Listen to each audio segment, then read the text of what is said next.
Buenos días, mi nombre es Nelly Pérez Martínez, directora de Resoluciones y Normatividad de la Unidad Técnica de Fiscalización de la UTF en el INE.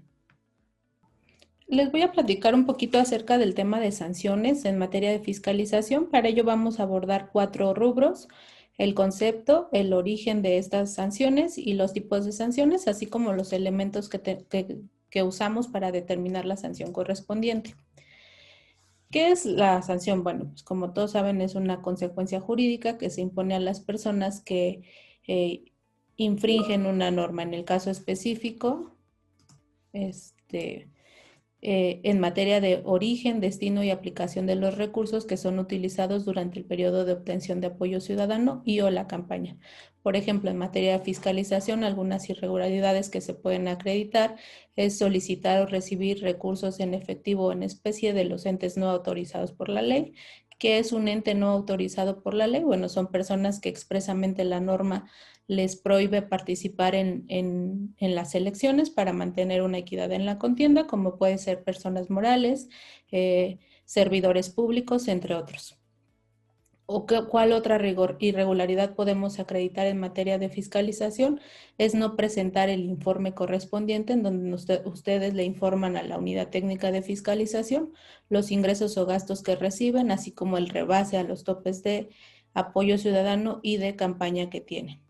¿Cuál es el origen o cómo podemos nosotros desde la unidad técnica de fiscalización imponer una sanción a los aspirantes o candidatos independientes? Bueno, pues para ello tenemos 2 grandes vías. ¿Cuáles pueden ser?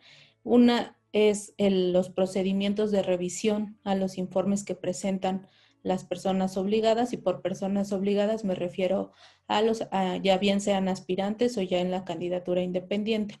Y otra de las vías es a través de procedimientos sancionadores en materia de fiscalización. Estos 2 procedimientos corren en vía paralela.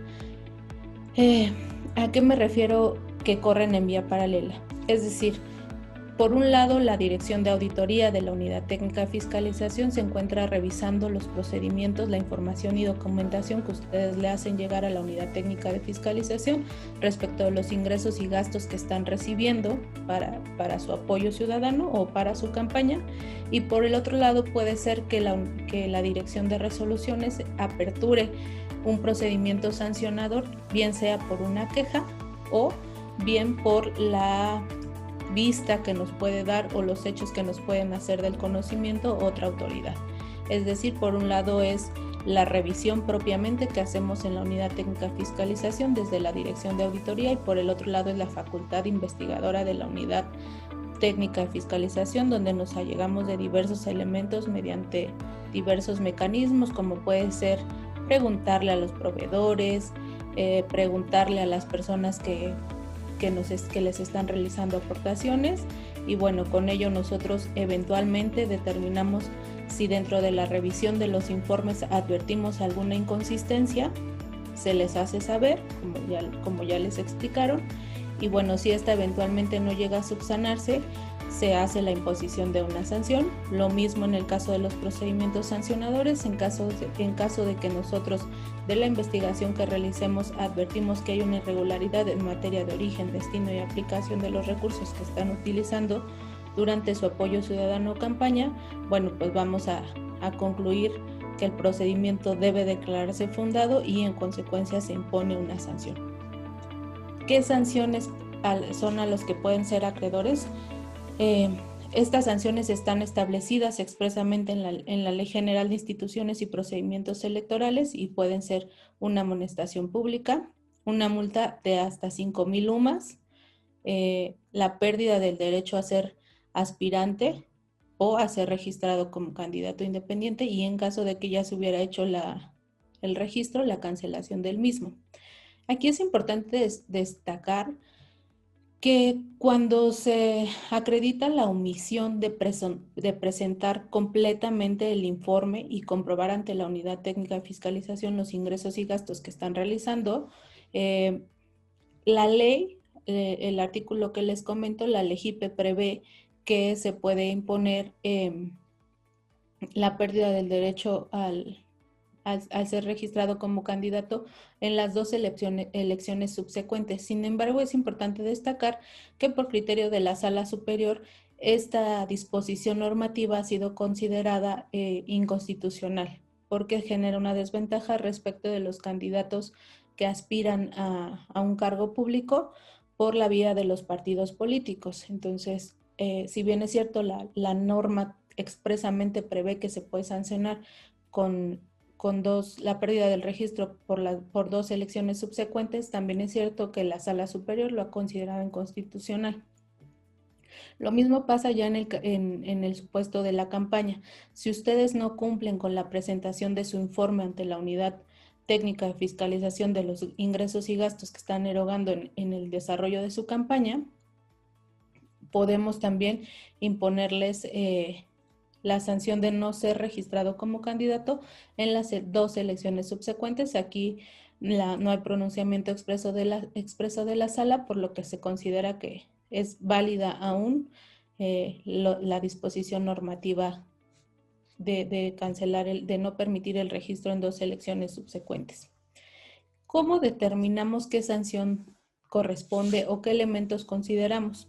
Es importante que sepan que las sanciones es una facultad discrecional, es decir, libre de las y los consejeros que integran el Consejo General del INE. Si bien es cierto, la unidad es quien revisa y propone, solo hacemos eso, solo revisamos y elaboramos un proyecto que ponemos a consideración en un primer momento de la Comisión de Fiscalización y en un segundo momento al Consejo General del INE, quienes al final del día toman la última determinación.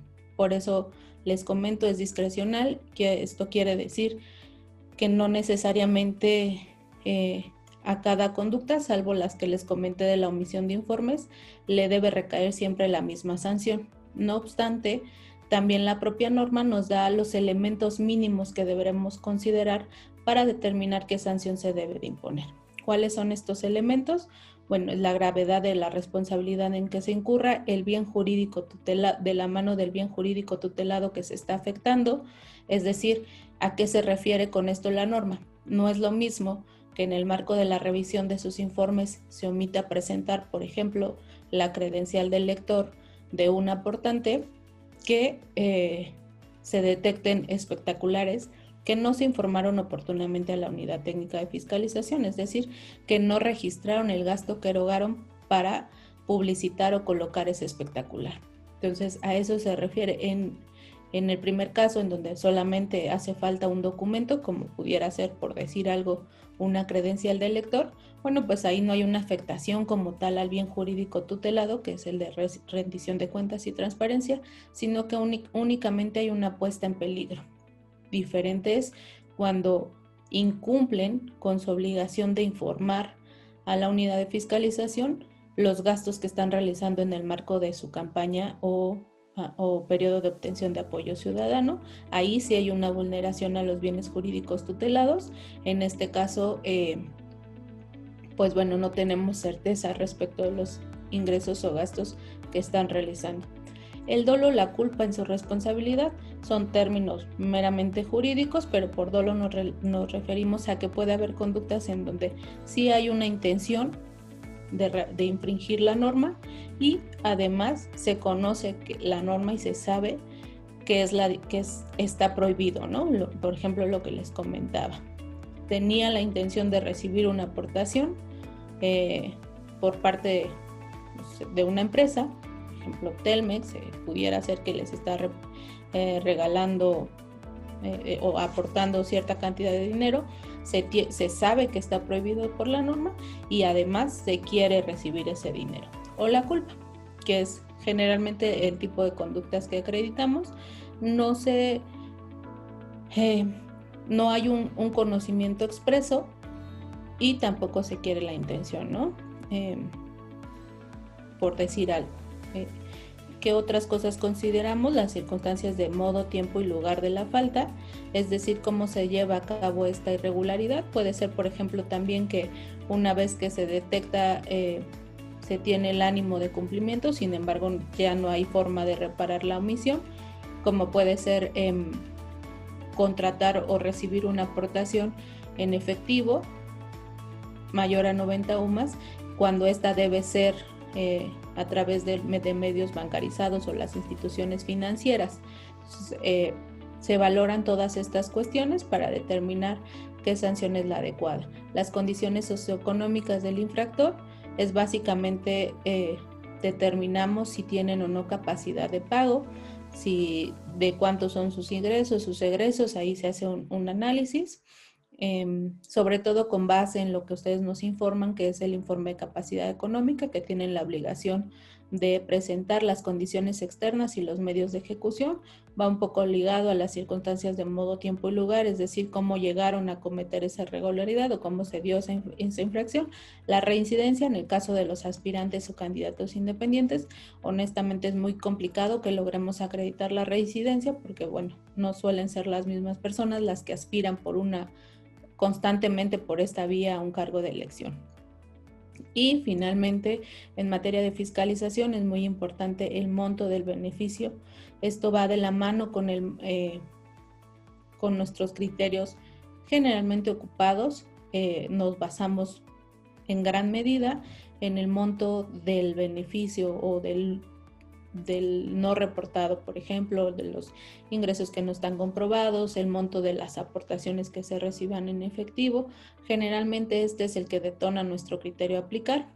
Con base en ello determinamos si es el 100% de este monto, si es el 150%, si es el 3%, en fin, a partir de él es del que se determina las sanciones. Finalmente, y con esto concluyo, como les decía, las sanciones es una facultad libre de las y los consejeros del INE.